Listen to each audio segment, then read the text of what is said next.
하나님의 말씀은 창세기 12장 1절부터 5절까지 말씀을 제가 읽겠습니다. 읽습니다. 여호와께서 아브라함에게 이르시되 너는 너의 고향과 친척과 아버지의 집을 떠나 내가 네게 보여줄 땅으로 가라. 내가 너로 큰 민족을 이루고 네게 복을 주어 내 이름을 창대하게 하리니 너는 복이 될지라. 너를 축복하는 자에게는 내가 복을 내리고 너를 저주하는 자에게는 내가 저주하리니 이 땅의 모든 족속이 너로 말미암아 복을 얻을 것이라 하신지라. 이에 아브라함이 여호와의 말씀을 따라갔고 롯도 그와 함께 갔으며 아브라함이 하란을 떠날 때 75세였더라. 아브라함이 그의 아내 사레와 조카 롯과 하란에서 모은 모든 소유와 얻은 사람들을 이끌고 가나안 땅으로 가려고 떠나서 마침내 가나안 땅에 들어갔더라. 아멘. 아무리 믿음이 좋아도 또한 연약한 인생이라고 하는 것을 나타내는 사건이 창세기 12장에서부터 시작이 됩니다. 우리가 아브라함 그러면 하나님의 말씀을 철저히 순종하고 그 하나님께서 주시는 은혜를 받으면서 하나님이 만들어 주시는 세계를 점점 넓혀간 사람이라고 생각을 하지만은 때때로 우리는 아브라함에게서 믿음이 이렇게 어려운 거구나 하는 것을 느낄 때가 있습니다. 우리가 읽은 이 창세기 12장에서 아브라함은 창세기 15장 7절에서 하나님이 아브라함을 향하여 뭐라고 말씀하시는가 하면 내가 갈대아 우르에 있을 때 너를 불러냈고, 그러니까 창세기 12장이 하나님께 부름을 받은 첫 번째가 아니라는 거죠. 그 다음에 창세기 12장에서 하나님께서 아브라함에게 너는 지금 있는 곳을 떠나서 내가 너에게 지시하는 땅으로 가라, 이렇게 말씀을 하시고 그를 그곳에서 떠나게 하십니다. 이 창세기 12장 아브라함의 이야기를 시작하면서 우리가 제일 먼저 가지게 되는 의문이 뭐냐 하면 왜 하나님은 떠나라 하셨을까? 지금과 같이 교통수단이나 물류수단이 좋은 것도 아니고 과거에는 그냥 전부 걸음을 걸어서 최대한의 동물들을 이용해서 사람이 움직여가는 거기 때문에 그렇게 힘들고 어려운 것인데 왜 하나님께서는 아브라함을 그가 살던 곳으로부터 떠나게 하셨을까? 왜 하나님은 그가 살던 곳에서 하나님을 섬기게 하고 하나님을 믿게 하고 하나님께 복을 받게 하셔서 그가 살던 세계를 아름답고 복된 세계로 만들지 아니하시고 그 세계를 버리고 떠나게 하셨을까? 여러분, 이 의문이 들지 않아요? 우리가 가끔 예배를 드릴 때 좀 사정이 있는데 교회를 못 가면 그냥 내가 있는 곳에서 예배를 드리면 되지 뭐, 그렇게 생각할 때가 있지 않아요? 그런데 하나님께서는 아브라함에게 너는 내가 살던 곳에서 모든 것과 단절을 하고 떠나라, 그렇게 말씀을 하셔요. 그 다음에 두 번째, 이 창세기 12장에서 우리에게 주는 아주 큰 믿음과 그리고 인간의 연약한 믿음을 동시에 표현해주고 있는 말씀이 뭔가 하면 하나님께서는 너는 너의 고향, 친척, 아버지의 집을 떠나 내가 너에게 지시하는 땅으로 가라, 이렇게 말씀을 하셨어요. 그럼 아브라함이 그 하나님의 말씀을 듣고 떠나는 큰 믿음은 있었는데 순종치 못한 바가 생겨요. 그게 뭐냐면 그는 그의 조카 롯을 붙이고 떠납니다. 여기 친척, 아비집을 다 버리고 떠나라고 말씀했는데 아브라함은요, 인간에 대한 책임, 사람에 대한 도리를 포기할 수 없는 어떤 인과관계를 가지고 그 조카 롯을 데리고 떠납니다. 여러분, 우리가 창세기를 읽으면서 그 조카 롯을 데리고 아브라함이 다니는 곳곳에서 얼마나 가슴 아픈 일들을 겪습니까? 포로가 돼서 끌려가지를 않나. 소돔과 고모라를 택하고 가서 그곳에서 패가 망신하고 그 다음에 그가 겪는 여러 가지 윤리적인 문제, 이런 문제들로 인해서 아브라함은 지울 수 없는 짐을 지고 일생을 살아갑니다. 이런 걸 생각을 해보면 인간이 이 세상을 살면서 하나님의 말씀은 철저하게 순종할 수 있는 믿음을 가지고 있는 동시에 사람에 대해서는 도리나 정의나 인간의 관계 때문에 그 믿음을 온전케 하지 못하고 그 믿음이 연약해지게 할 수밖에 없는 사연을 가지고 인생들이 살아간다는 거예요. 여러분, 아무리 믿음의 생활을 잘하려고 애를 써도요, 결국은 사실은 부모, 친척, 그리고 관계된 것들을 단절하지 못해서 그 믿음의 생활에서 위기를 겪는 때가 얼마나 많은지 모르는 거예요. 이제 우리가 잘 아는 성 프랜시스가 이제 마음에 참 감동이 일어나서 남 도와주기 좋아하고 가난한 사람, 어려운 사람 그냥 어떻게 해서든 도와주려고 하고 불쌍한 사람 도와주려고 하는 정이 많은 사람이었어요. 그 아버지가 부유한 포목상을 하는 상인이었기 때문에 돈이 많아요. 그러니까 아버지 것을 가지고 몰래 그냥 갖다가 퍼주고 나눠주고 도와주고 그러면서 살았어요. 근데 그 아버지가 보니까 아니 이 아들이 아버지의 재산을 가지고 뭐 전부 뜻한 바도 아니고 아버지하고 의논한 바도 아닌데 그냥 생기는 대로 손에 쥐는 대로 갖다가 나눠주거든요. 그래서 아버지가 이 아들을 고소합니다. 지금까지 아버지 몰래 가져간 거 다 변상하라고. 그래서 이 프랜시스가 재판에서 져요. 그래서 그가 결국은 아버지한테 자기가 가져갔던 모든 것을 다 토해내야만 되는 상황에 몰리게 되죠. 그때에 재판이 끝난 다음에 프랜시스가 이렇게 이야기를 합니다. 지금까지는 피터 보나돈이 나의 아버지였지만 이제부터는 하나님을 나의 아버지로 섬기고 그 하나님 아버지의 뜻대로 살겠다. 이렇게 선언을 한 다음에 평생 아버지와의 관계를 단절하고 삽니다.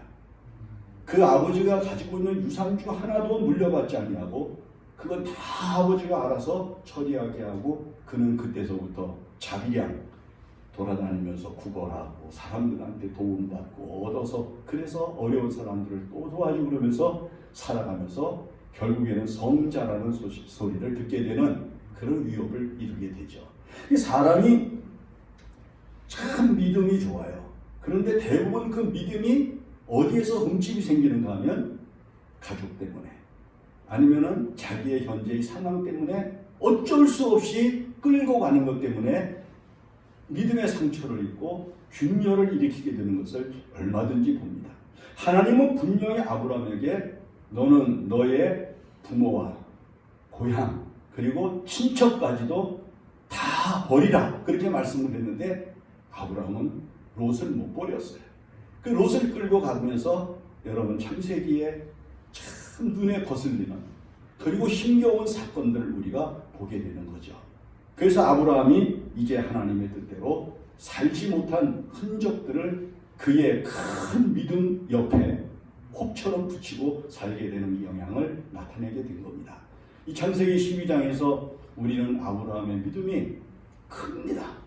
그 하나님의 말씀을 믿고 그 하나님의 말씀을 순종을 해서 자기가 살던 모든 지역을 떠나서 환경을 바꾼 것까지는 좋았는데 그러나 언제나 사람 때문에 생기는 작은 부작용들, 인간 때문에 그 믿음의 생활에서 시험이 일어나는 문제 같은 것들은 사람이 벗어날 수 없는 연약한 것이라고 하는 사실을 이 창세기 12장을 통해서 하나님께서 우리에게 먼저 깨닫게 해주십니다. 그러면 우리가 이제 이 아브라함이 왜 그러면 갈대아 우르를 하나님께서 떠나게 하시고 그 다음에 하란을 거쳐서 75세 하란을 떠나서 가나안 땅을 향하여 들어가게 하셨는가? 왜 하나님은 떠나게 하셨는가?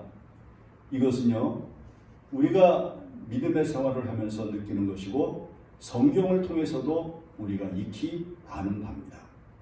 여러분, 탕자가 아버지의 모든 유업을 물려받아가지고 자기에게 돌아올 분깃을 가지고 세상으로 나가서 다 허랑방탕했을 때 하나님께서는 거기에서 그를 더 좋은 사람으로, 얼마든지 깨끗한 사람으로, 아름다운 사람으로, 잘 사는 사람으로 변화시키실 수 있으시겠죠.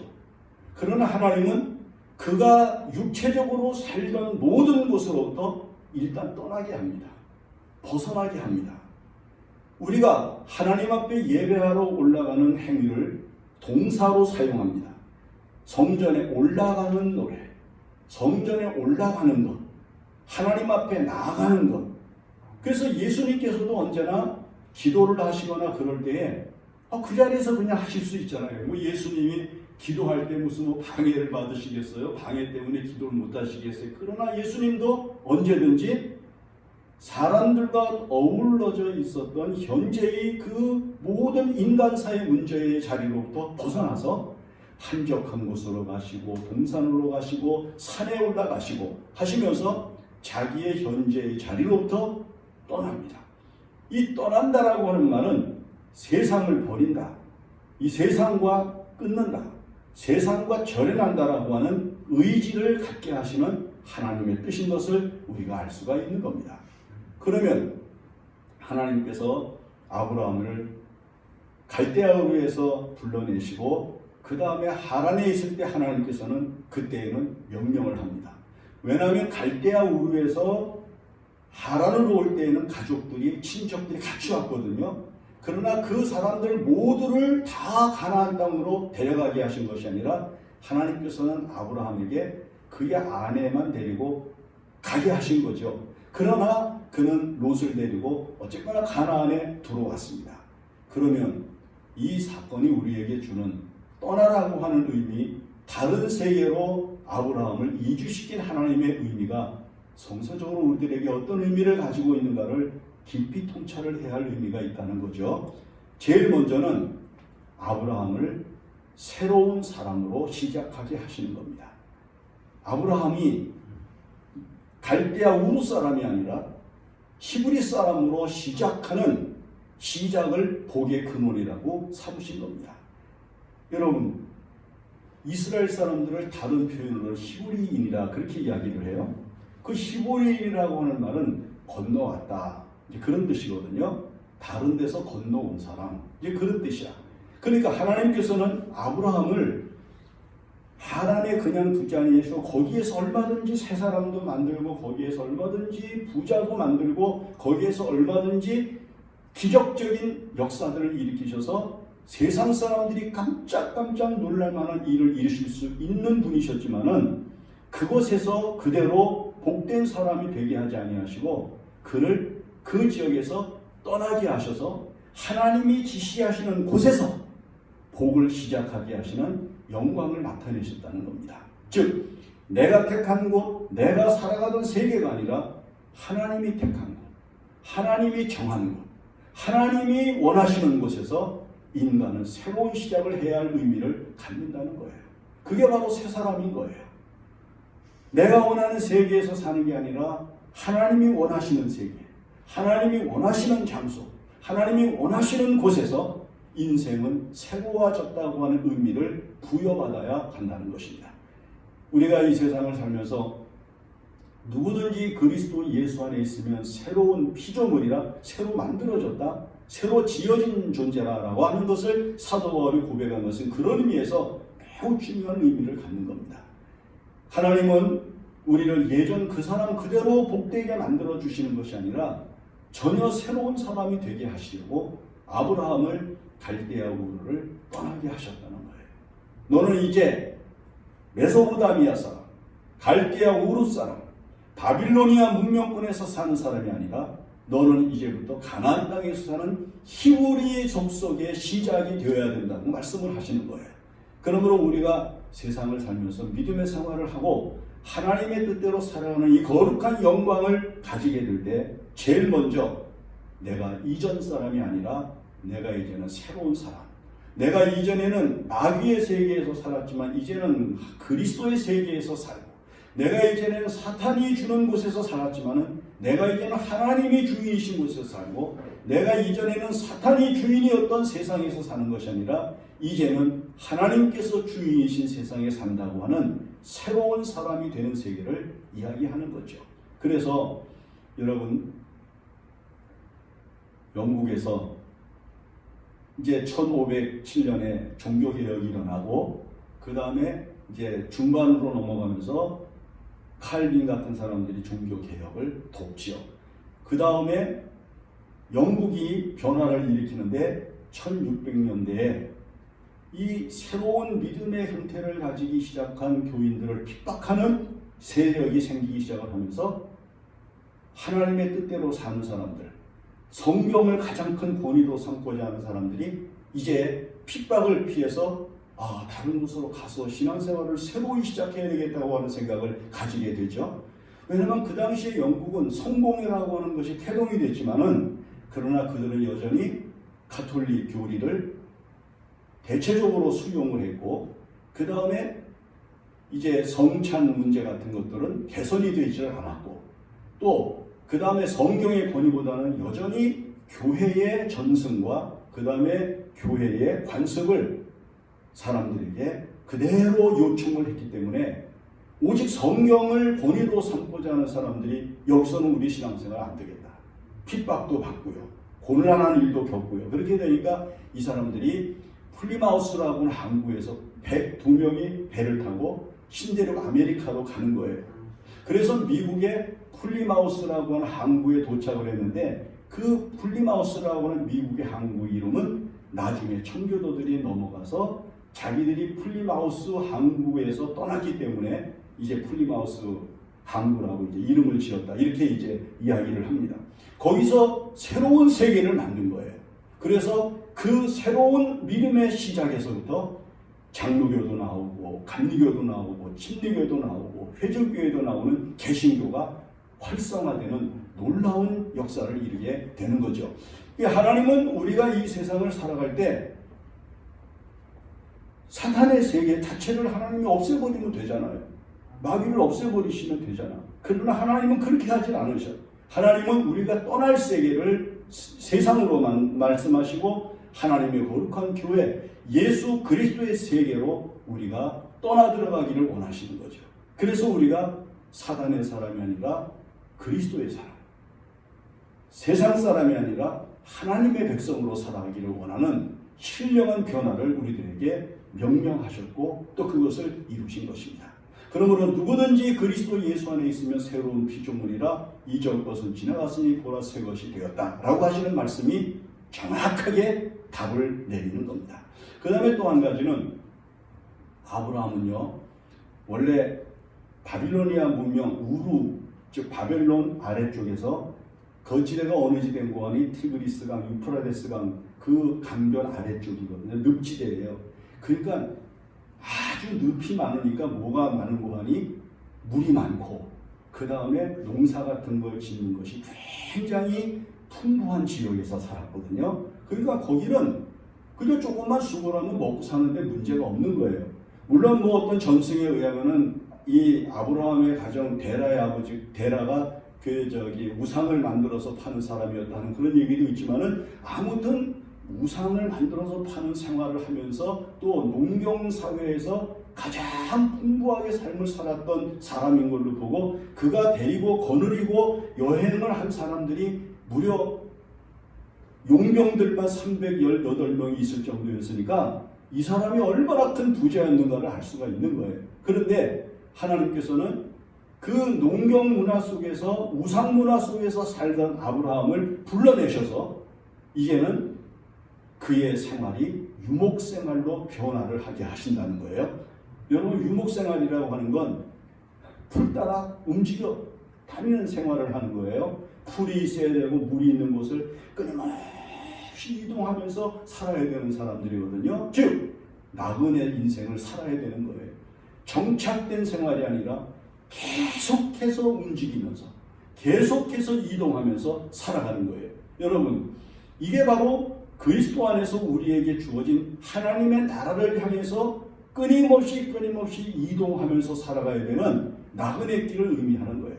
하나님께서 이스라엘 백성들을 광야로 불러내신 이후에 이스라엘 백성들로 하여금 광야에서 한 곳에서 40년 동안 살게 하신 게 아니에요. 하나님은 계속해서 40년 동안 광야를 이스라엘 백성들을 이동시키셔요. 구름기둥, 불기둥으로 앞에 세우시고 이게 움직일 때마다 백성들은 쉬다가도 움직여야 되고 자다가도 움직여야 되고 먹다가도 움직여야 되고 계속해서 이동하면서 살아가는 거거든요. 그러다가 40년이 끝났을 때 하나님께서는 요단강을 건너 가나안 땅에 이스라엘 백성들을 들어가게 하신 거예요. 여러분, 지금 우리도 이 세상을 살면서 우리는 정착된 세상에 사는 존재가 아니에요. 우상이 있고 그리고 물질이 풍부하고 그리고 인간의 윤리적인 문제들이 끊임없이 파생하고 있는 이 세상에서 우리가 영원히 안주하면서 살아갈 수 있는 존재가 아니라 우리는 저 하나님의 나라를 목적으로 하고 계속해서 이동해가면서 사는 거예요. 여러분, 우리가 한 곳에서 살면서 때로는 몇십 년도 살고 그러나 그것은 전혀 한 곳에 정착된 인생으로 살게 하신 하나님의 의미가 아니라 그 속에서 살면서 끊임없이 하나님의 나라를 바라보고 끊임없이 가고 있고 끊임없이 향하여 가고 있고 끊임없이 그곳을 바라보며 가고 있는 이동하는 민족, 이동하는 사람으로 우리를 하나님께서 끊임없이 체건하고 계시다고 하는 사실을 말씀하고 있는 겁니다. 아브라함은 그래서 그 이후에 갈대아 우르를 떠난 다음부터는 애굽까지도 내려갔다 오고 블레셋 지역에 내려가서 곤욕을 치르기도 하고 싸움도 해야 되고 끝없는 생존의 문제를 이동하면서 겪게 되는 거예요. 우리가 이 세상을 살면서 하나님의 나라에 이를 때까지 해야 될 일이 무엇입니까? 정착하려고 하면 안 돼요. 마치 물이 흐르다가 웅덩이에 그냥 고인 곳에 머무르면 썩어버리는 것과 마찬가지로 우리의 마음과 우리의 의지와 우리의 정신과 우리의 영혼이 정착되어 머물러 버리면 우리는 썩어버리고 맙니다. 우리의 영혼도 정신도 우리의 육체도 썩어 문드러지고 마는 것이죠. 그래서 끊임없이 오늘도 또다시 새로운 세계를 향해서 오늘도 또다시 새로운 하나님의 나라를 바라보면서 오늘도 또다시 언젠가는 들어가게 될 하나님의 나라를 끊임없이 지향하면서 계속해서 움직이고 있다고 하는 의식을 가지고 이 세상을 살아야 되는 거예요. 그러면서 내 인생의 문제를 내가 책임지는 것이 아니라 하나님께서 내 인생의 문제를 책임지신다고 하는 사실을 의지하면서 그것을 하나님께 맡기면서 살아갈 수밖에 없다고 하는 사실을 말씀하는 겁니다. 정착된 갈대아 우르에서 살 때는요, 다 계획에 의해서 살 수가 있어요. 예를 들어서 봄에는 뭘 심고 여름에는 뭘 파종하고 어떻게 하면 돈이 얼마나 모이고 1년 동안 얼마나 어떻게 살아갈 수 있는, 여러분이 이런 것들이 일반적으로 가늠이 되어지는 거지만 이 목축세계, 양을 이끌고 낙타를 끌고 이런 염소를 끌고 다니면서 풀 찾아 여기저기 다닐 때에는요, 매일매일이 긴장되는 거예요. 먹여야 되는 거, 키워야 되는 거, 돌봐야 되는 거, 끊임없는 싸움을 싸워야 되는 거예요. 이런 싸움에서 아브라함은 하나님께서 자기에게 정착해서 살면은 움직여서 사는 것보다 훨씬 더 인생이 망가지기가 쉽고 영혼이 부패해지기 쉽고 죄악된 세상에서 실패할 수밖에 없다고 하는 사실을 끊임없이 가르쳐 주시는 지혜를 얻으면서 끊임없이 하나님이 이끄시는 세계를 향해서 가리게 되었다 하는 것을 알 수 있는 거죠. 이스라엘 백성들이 40년 동안 광야를 다니는 동안에 그들이 뭘 준비해 가지고 다닌 게 있었습니까? 먹을 것을 준비했습니까? 마실 것을 준비했습니까? 입을 것을 준비했습니까? 하나도 준비하고 다니지 못했지만 하나님께서 다 예비하시고 필요한 때 필요한 것을 반드시 얻도록 도와주심으로 하나님의 은혜로 산다고 하는 것이 바로 하나님의 백성들이 가진 특권이라고 하는 사실을 완전하게 주지시켜 주신 것이죠. 그러면 우리가 내일 일을 염려하지 말라. 내일 내가 먹을 게 있을까? 내가 내일 가면 마실 물을 만날 수 있을까? 내가 내일 이 더러운 옷을 벗고 새 옷을 입을 수가 있을까? 염려하지 말아라. 내가 그것이 있어야 될 줄을 내 하늘 아버지께서 알고 계십니다. 그것이 예수님이 우리에게 주신 답이지요. 그러므로 움직이며 사는 것, 오늘 살았던 세계를 떠나고 또다시 새로운 세계로 발걸음을 옮기면서 살아가는 것, 그것을 염려할 것이 아니라 믿음으로 가는 길이라고 하는 사실을 우리에게 가르쳐 주는 것이죠. 그 다음에 이제 새로운 신앙을 가지고 사는 것, 새로운 문화적인 환경. 인간의 문화에서 가장 중요한 게 뭘까요? 결국은 보면 종교적인 문제예요. 여러분, 우리가 살고 있는 이 세상의 모든 문화에서 가장 중요한 부분을 차지하는 게 뭡니까? 정치입니까? 경제입니까? 교육입니까? 사회 윤리적인 문제입니까? 아니에요. 그것보다 더 중요한 게 있어요. 결국은 종교 문제예요. 종교적인 거예요. 무엇을 의지하고 사느냐? 무엇에 의하여 살고 있음을 알고 있느냐? 무엇 때문에 내가 살아있는지를 아는 것. 바로 그것이 문화인데, 바로 그것이 하나님 때문이라는 사실을 하나님께서는 아브라함에게 정확하게 직시하게 가르쳐 주신 겁니다. 내가 사는 것은 환경이 좋기 때문이 아니라 너를 도와주는 주변의 환경이 아름답고 풍부하기 때문이 아니라 내가 너를 보호하고 내가 너를 지켜주고 내가 너와 함께하고 있는 것 때문이라고 하는 그 유일한 한 가지, 그것이 바로 우리가 이 세상을 살아가면서 잊지 않아야 할 거룩한 것이라는 것을 알게 되는 겁니다. 제가 어저께 어떠한 글을 이제 보면서 그 글 속에 그런 게 있거든요. 하루에 8시간 이상 반드시 잠을 자고 그 다음에 1년에 몇 차례씩 병원에 가서 의사한테 건강검진을 해서 건강을 늘 체크하고 그 다음에 아주 영양가가 있고 좋은 것들만 몸에 먹고 하루에 몇 시간 운동을 하고 아주 그냥 좋은 고기 마시고 맨날 좋은 물 마시고 이러면서 살아가는데 맨 마지막에 그 글을 쓴 사람이 결론을 내린 게 있어요. 그러나 하나님은 잊고 있었다.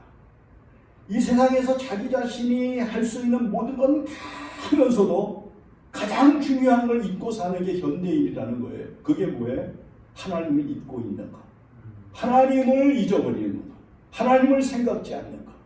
여기에 인간의 실패가 있는 거예요. 이 세상에 있는 모든 것들이 다 사라져도 하나님만을 의지할 수 있는 믿음 위에 서 있는 자신을 생각하고 자신의 존재를 의식할 수 있다고 하면 그는 성공적인 삶을 산 건데, 하나님을 잊어버리고 모든 것을 다 얻는 인생은 실패하는 거죠. 그래서 하나님께서는 아브라함이 블레셋 사람들에 내려갔을 때 아내 문제로, 애굽에 내려갔을 때도 그런 문제로, 또 곳곳에서 여러 가지 지역 사람들과 부딪히면서 생존의 문제에 대하여 싸움을 싸워야만 했던 모든 문제는 인생이 이 세상에서 자기 힘으로 인생을 새롭게 하고 환경을 변화시키려고 할 때 인생은 연약한 존재일 수밖에 없고 인생은 결국 실패할 수밖에 없는 것이라는 사실을 하나님께서는 아브라함을 통해서 우리에게 가르쳐 주시는 것입니다. 이 아브라함이 드디어 가나안 땅에 들어와요.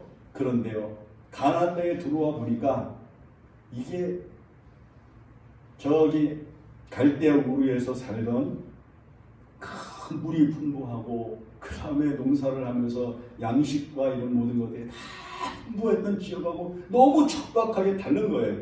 그가 베델과 아이 사이에 이제 진을 쳤는데, 장막을 쳤는데 거기 있어 보니까 이 먹고 살기 막막한 거예요. 그러면 아브라함이 해야 될 일은 뭐냐면 그때 하나님을 바라봤어야 되는 거예요. 하나님 어떻게 해요? 와보니까 이게 완전히 돌짝밭이고 산과 골짜기밖에 없는데 여기서 이 많은 사람들을 거느리고 제가 어떻게 먹고 살죠? 이걸 물어보고 하나님 앞에 매달리고 기도해야 되는데 이때까지 아브라함은 기도에 대하여 깊은 영성을 갖지 못했어요. 그래서 이 사람이 제일 먼저 한 게 뭐냐면 애굽으로 내려가는 네게브라고 하는 지대로 내려가요. 이 베델과 아이 사이에서 장막을 중간에 쳤다가 요 회색 지대에 섰다가 어떡하나 머리를 굴려가지고 걸린 게 뭐냐면은 네게브로 내려가는 거예요. 네게브는 사막이에요. 이 사막, 네게브라고 하는 뜻은 무슨 뜻이가 아니라 황폐하다 그런 뜻이거든. 여러분, 하나님께 소망을 두고 하나님께 모든 것을 걸고 하나님만 의지하는 철저한 믿음을 갖지 못하면요, 인생은 반드시 어디로 내려가게 되어 있나? 황폐해지게 되어져 있는 세계로 내려가게 되어져 있어요. 이건 필연이에요. 하나님을 멀리 떠난 인생에게 황폐함, 도저히 회복할 수 없는 불가능한 고통 속에 있는 인간의 현존을 결단코 벗어나지 못한다는 거예요. 아브라함이 가나안에 들어온 이후에 하나님을 바라보고 그 하나님께 소망을 두고 하나님을 의지하는 믿음을 끝까지 지킨다고 하는 게 그렇게 어려웠던 거예요. 보세요. 갈대아 우르를 떠나게 하신 하나님을 바라보면서 그 다음에 너는 너의 고향, 내 부모, 내 친척 모든 걸 버리고 떠나라고 말씀하실 때 그 하나님의 말씀을 철저하게 100% 순종하지 못한 결과로 고생도 했고요. 그 다음에 그가 가나안 땅에 들어온 이후에 하나님께서 분명히 나를 이 가나안 땅에서 복을 주실 것이라고 약속하셨는데도 불구하고 가나안 땅에 끝까지 그냥 미련스럽게 버티지 못하고 애굽으로 내려가는 네게부 사막지대로 들어갔다가 큰 곤욕을 치르고 결국은 애굽으로 내려가서 자기 아내 살해 때문에 아내를 빼앗기는 것만 위기를 겪으면서 시험을 당했던 문제와 부딪히고 있는 것을 창세기는 계속해서 연결하여 우리에게 보여준다는 거예요. 그러므로 우리가 이 세상을 살 때 꼭 기억해야 됩니다. 내가 새 사람이 되었으니 이제는 떠난 문화를 돌아보지 말고 그 다음에 내가 이 세상을 살 때 이제는 내가 과거의 문화, 나를 부유하게 했고 나를 배부르게 했고 나를 즐겁게 했고 나를 행복하게 했던 세상의 문화를 완전히 던져버리고 이제는 하나님의 말씀만을 따라서 움직여가는 믿음의 길을 걸어야 되는 것을 복의 시작으로 삼으신 하나님의 뜻이라고 하는 것을 기억하며 살아야 한다는 것입니다. 기도하겠습니다. 하나님 아버지 은혜를 감사합니다. 우리가 이 세상을 살 때 하나님의 말씀을 전폭적으로 순종케 하여 주시옵소서.